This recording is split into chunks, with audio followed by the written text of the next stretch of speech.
Todos os dias, milhares de famílias sofrem com a dor da perda de entes queridos. Mas quando a perda acontece de maneira inesperada, diversos outros sentimentos podem ser aflorados.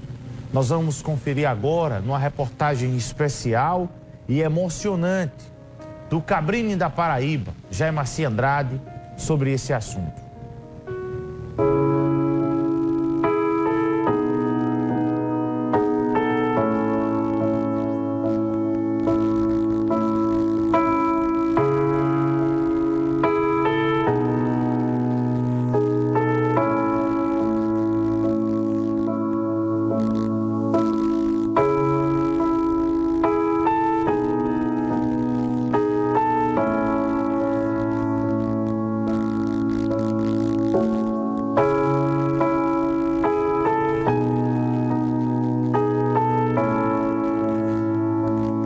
Todos os dias, filhos, pais, mães, irmãos e parentes perdem entes queridos.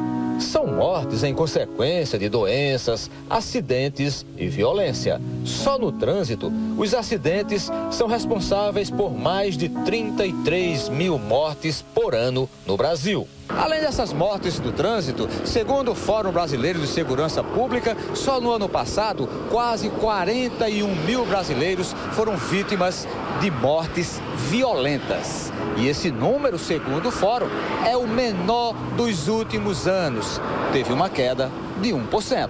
Os números representam quase 74 mil famílias enlutadas por ano pelas mortes do trânsito e pela violência. Josué Neto Mendonça representa uma dessas famílias. Ele teve a irmã assassinada em João Pessoa.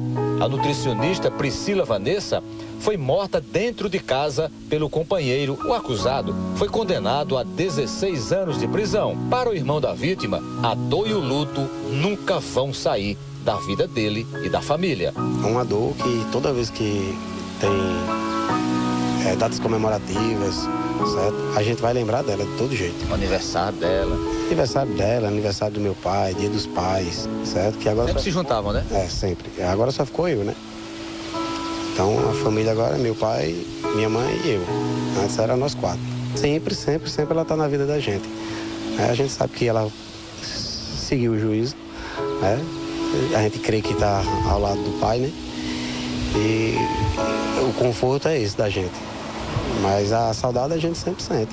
Josué explica que o fato do acusado ter sido condenado não ameniza a dor da perda, mas ajuda no sentimento de justiça. A vida da gente continua sem ela, né?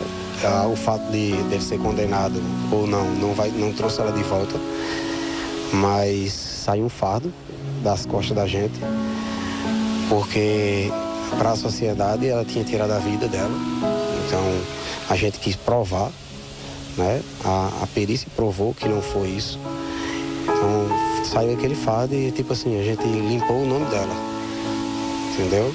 E a justiça foi feita com ele, né? Ele foi condenado.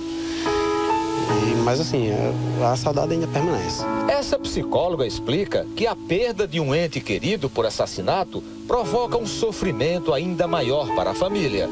E quando existe impunidade, a situação piora. A gente viu recente alguns casos na Paraíba que houveram julgamentos, né, de violência contra a mulher, de violência contra a criança, em que houve, né, o julgamento ali. A gente escuta muito a fala da família, né, foi feita a justiça, né, mas isso não tira a dor, mas pelo menos alivia. Imagine uma situação de uma pessoa que perdeu um ente querido, uma criança, enfim, um adulto, e sabe que o criminoso está solto, que pode vir a cometer crime com outras pessoas, né? Então, de certa forma, alivia sim, né? Saber que justiça foi feita, né? Que a gente pode confiar um pouco que é possível ter justiça, ter a questão do julgamento, então alivia. A psicóloga também detalha que o luto tem várias fases. A gente tem 5 fases muito conhecidas do luto, que vai de negação, raiva, barganha, depressão, até chegar à aceitação. Então, muitas vezes a pessoa passa por essas etapas, por exemplo, de negar, não, isso não está acontecendo comigo, não é bem assim, ou de raiva, se revolta contra Deus, contra os parentes, contra um médico, né, que fez um diagnóstico errado. Então, ela passa por todas essas etapas até ela chegar na aceitação.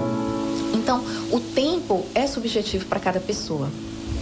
E essas pessoas que sofrem muito, não conseguem sair do luto, elas podem buscar ajuda, devem buscar ajuda psicológica ou ajuda de alguém para conversar, para tentar amenizar a dor?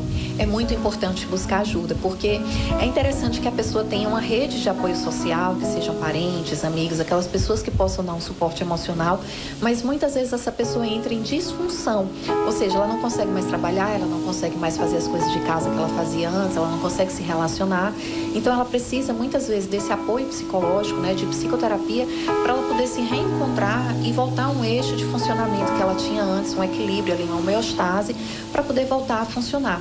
Isso não significa que vai esquecer a pessoa, que vai não lembrar mais da pessoa, mas significa ressignificar essas lembranças que ela tinha dessa pessoa de um modo confortável, que ela possa voltar a funcionar, as atividades da vida diária, trabalho, relações, e ela guarde um cantinho especial de lembrança, de saudade.